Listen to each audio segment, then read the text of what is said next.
тоже, с одной стороны, не виноваты, что мы не понимаем казахский передачи. Потому что у нас как бы, ну вы сами понимаете, у нас в школах везде идет образование на русском языке, правильно? Сынок, я окончил русскую школу. Ну, Учился в энергетическом институте.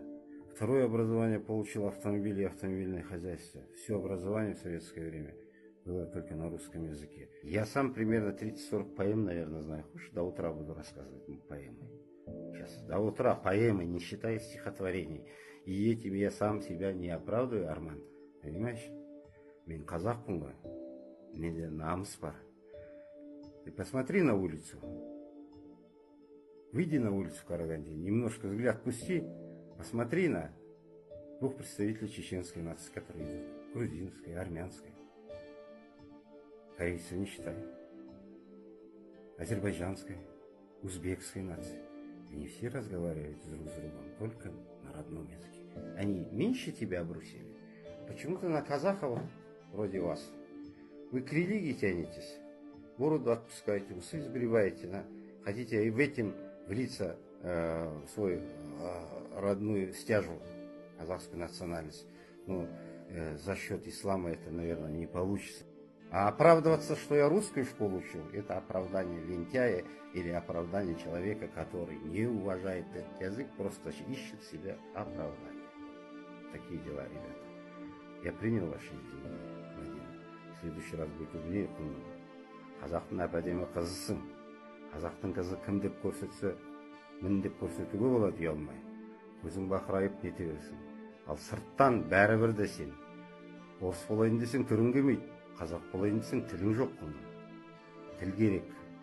Язык является великим носителем любой самобытной культуры через века. Нет языка, нет народа. Русской ты все равно не будешь умным. Поедь туда, в Москву, куда?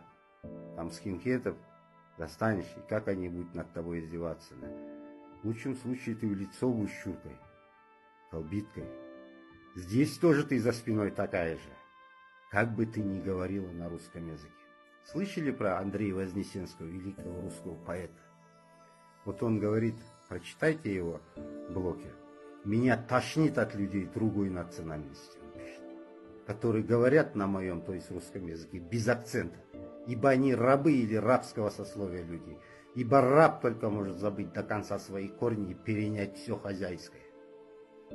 За что люблю Мухтара Шаханова и уважаю его, за то, что он, зная мой русский язык намного больше меня, говорит на моем языке, со своим прекрасным казахским акцентом, добавляя в него всю образность и богатство казахского языка.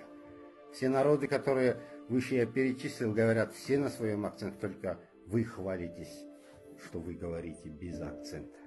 Орыс болмайсың, ағылшын да болмайсың, француз да болмайсың. Және қазақтың жерінде қазақтың қызысың тұрғансың. Қайда бармасаң да қазақтың қызы боласың да, қазақтың балалары боласың. Қазақтың тілін сақтаңдар олар. Мың жерден сақал өсір арман құлын. Қазақша сөйлемесең бәрібір қазақ емессің. Араб бола алмайсың бәрібір. Сол